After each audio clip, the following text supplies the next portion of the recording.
Good morning, everybody. Welcome to all of our regulars and all of our guests, if we have any.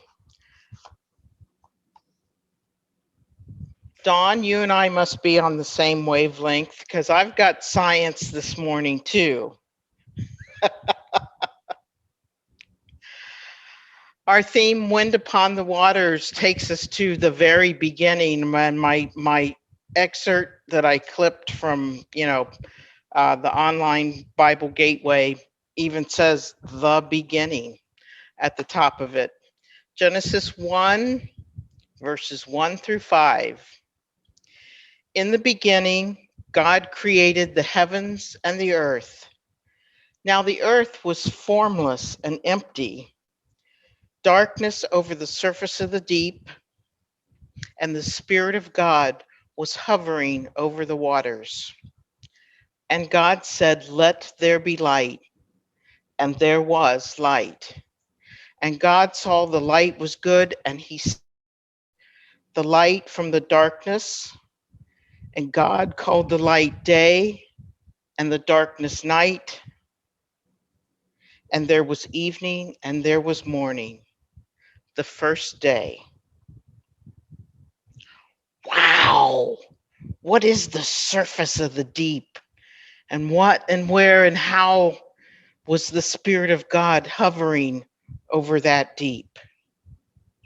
We don't know, and we can admit we say, we don't know. But what I know is it has to be God. How else would you get a creation as magnificent and complex and as big as our universe? I like to think that God danced across the void, sort of a story dancing, if you know that term. And story dancing is a transformational dance, kind of like a sacred dance, to get in touch with things. It's an art form allowing expression. And God showed off his creativity and all that he meant for the universe to be was fulfilled and expressed in his dance. Today's scripture particularly calls out the light. For without light, our earth and our species could not have flourished as it has. The earth moves through a band of our solar system where conditions are right for life. The same sun hits Mercury, Venus, Mars, etc., but no other band has the conditions that we have. I know there could be Christians, and could even be amongst us Christians, that would be upset today by my focus on science. I believe the creation of heaven and earth and Adam and Eve in the Garden of Eden is a creation story. Humankind has always struggled to understand the world around them, the heavens above, the depths below. And the Bible story communicates in a way that could be understood that it happened in stages over time. And in the manner that the story's told, those stages are expressed as days. And I believe the story was passed orally for many, many centuries and written down only when written language was developed. And the story contains wisdom for us to glean, but it is a story to me, um, as opposed to hard fact or something to be believed word for word. The word cosmos, as it's used today, means the sum total of everything. And to me, it's the grandest of mysteries outside of God, probably because the cosmos is God. There's a TV series named Cosmos, and it has 3 volumes. And volume 1 was shown back in 1980, on PBS, and it featured as the narrator the famous astrologer, astrobiologist, astrophysicist. He had many uh, titles by the name of Carl Sagan, and it explained space to us being the public as opposed to just the scientists. And it was titled Cosmos, A Personal Voyage. And I do believe that our understandings are different and personal for each individual. The second volume aired in 2014, almost 20 years after Carl Sagan died. It was titled Cosmos, A Space Time Odyssey. It is hosted by Neil deGrasse Tyson, another astrophysicist who tries to communicate science to the masses. He happens to be the head of the Hayden Planetarium at New York's Earth and Science Museum. And this past year, 2020, the year of 2020, you know what 2020 was like. Um, the show Cosmos Possible Worlds aired on National Geographic starting in March. So, starting right about the time we all got quarantined. In the early 1990s, the US space probe Voyager 1 that was sent out to explore the universe was heading towards the outer reaches of our solar system. And Carl Sagan was among one of those who persuaded NASA to turn the cameras back towards Earth, by then billions of miles away. And in that image, the Earth is just a fuzzy dot amid a streak of light. And here's the words Carl Sagan had to say about it. That's here. That's home. That's us. On it, everyone you know, everyone you ever heard of, everyone you love, every human being that ever was, lived their lives. Every king and peasant, every young couple in love, every mother, every father, hopeful child, inventor, explorer, every revered teacher of morals, every corrupt politician, every superstar, every supreme leader, every saint and sinner in the history of our species lived there on a mote of dust suspended in a sunbeam. There's a wide, yawning, black infinity. In every direction, the extension is endless, and the sensation of depth is overwhelming. Where light exists, it's pure and blazing and fierce. But light exists almost nowhere, and the blackness itself is pure and blazing and fierce. But most of all, there's nearly nothing in space, little bits of here and there, often associated with the light. This infinite receptacle is otherwise empty, and you can see why light is so important. And this concept, the picture, can be strangely frightening, but it should also be familiar. It's our universe. Even the stars, which seem so numerous if you get out in a dark enough place, are as sand and dust, or less than dust.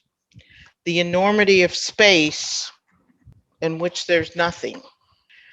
Most of this was quoted from a Smithsonian article written by a man named Joel Achenbach. And here's what Achenbach had to say about Carl Sagan. The adult Sagan always sounded like the smartest person in the room. But in his papers, we encountered this interesting note from 1981, right after the Cosmos show hit it big. Sagan said, I think I'm able to explain things because understanding wasn't easy for me. Some things the most brilliant students were able to see instantly, while I had to work to understand it. And I can remember the steps that I had to take to figure it out.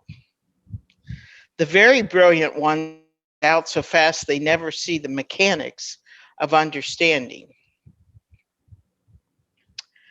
These scientists were striving to break down the universe into words and images we can understand.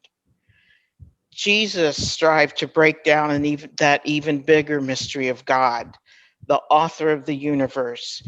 Jesus broke into words and stories so we could understand God in order to glimpse his kingdom. Keith, my husband, Tommy's my son, one of my youngest son, the three of us went to see Neil deGrasse Tyson a few years ago when he was in Columbus. And he was explaining gravitational waves and how they were finally proven, because until like 2015, like many things, they're first theorized and then um, they're proven.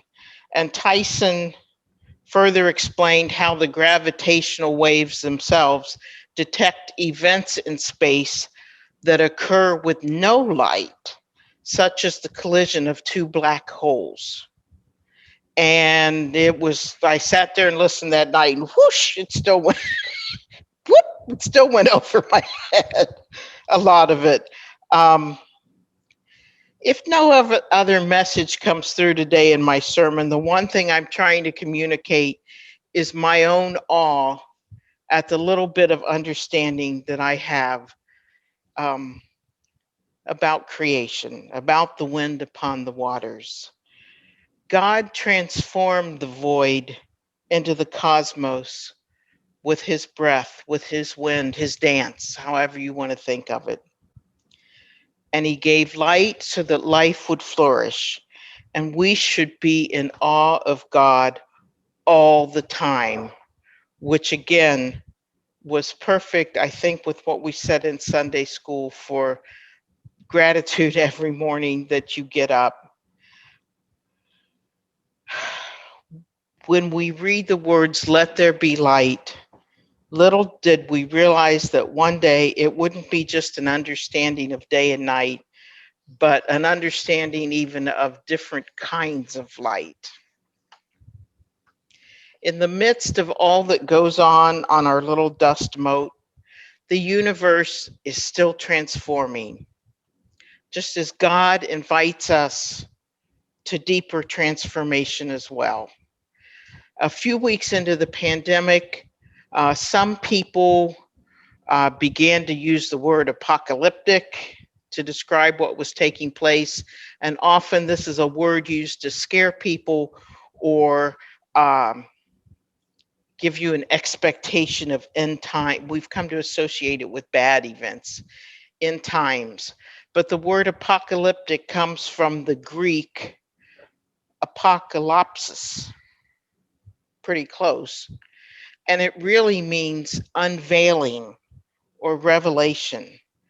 The universe is still being revealed to us, unveiled, and it's unfolding as it should. It's important to remember that God keeps transforming creation into something both good and new. Instead of hurtling us towards catastrophe, God always wants to bring us somewhere even better. A helpful word here is evolution. God keeps creating things from the inside out, so they are forever yearning, developing, growing, and changing for the good. That might be hard to see in the moment, but nevertheless, it's true. While some believe the universe has no form, no direction, or final purpose, we Christians can be confident the final goal does have shape and it has meaning. The biblical symbol of the universal and eternal Christ, Alpha and Omega, stands at each end of cosmic time. This assures us that the clear and full trajectory of the world, as we know, is an unfolding consciousness. Why do I think that's so important? Because frankly, without it, we would become very impatient with ourselves, as we know we do, and impatient with others who seem so slow to get it. And we encounter setbacks, both personal and communal, but humans and history both grow very slowly. As Christians, we love the promises given that God is unchanging and his promises are unchanging, but God did not promise our physical world would never change and that our lives would never need to change. Actually, he calls us to study so that our understanding of him and our world will change, just as change occurred with that first spark of light. My desire for you today is that each of you are filled with a fullness and hope and an awe for all that is essentially incomprehensible.